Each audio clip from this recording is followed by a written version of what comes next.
A lot of people see having a low budget as a negative, and it can feel that way, especially when you see people with like the nicest stuff on socials and doing things where they have like real expensive equipment. They're getting things done with like expensive tablets or music equipment, things like that. But you actually can have some positives to having a low budget, and this is kind of what I think about it.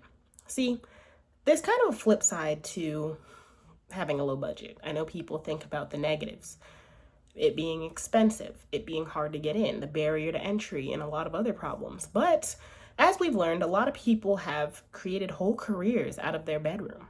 And there are reasons why. For one, it's creativity. Low budgets inspire creativity.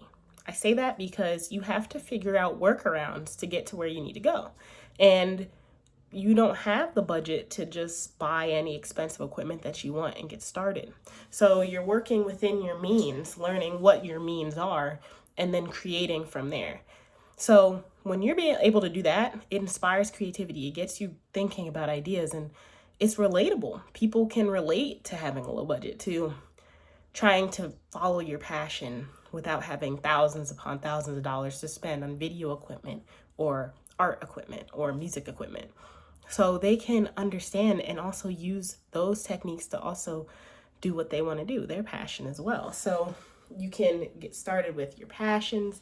You can find workarounds to being more creative. You can really figure out how to make your budget work for you. And it's definitely possible with music. I think a lot of people think that you have to have expensive stuff and you have to have a crazy setup, but you can just be in your bedroom. You can learn with one instrument, no instruments. You could have not the best laptop, not the best equipment, but you find workarounds to be able to get things moving in a way that actually progresses what you're doing. And you find secondhand equipment. You get creative with the equipment that you actually find. And you can find good equipment. You learn how to spot good equipment. You learn how to diagnose your equipment issues. You become more well versed in your field that way. You know, you don't have the money to just send it off to a store. So a lot of times you become more well versed in fixing that or figuring out ways around the problems until you can move on to something else. So you can become more well versed in your equipment. You can find better secondhand equipment. You know what you want to find when you're looking for good equipment.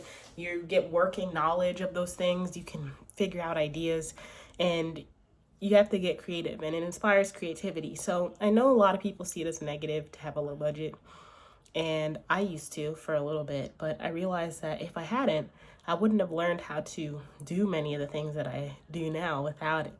I would just try and use money as a way to throw away any problem you ever have with your passion or with a problem. And instead, you kind of use your brain and figure out, what can I do to avoid having to go the route of spending a lot, figuring things out. Just a lot more problem solving and critical skills. Now, I'm not saying that it's, what's the word? A plus to be able to do those things, but I'm just saying that it shouldn't discourage you if you're not able to, buy everything that you want to get right away. You should be able to figure it out, build it up, and then maybe you get to the point where you don't have to find workarounds to everything.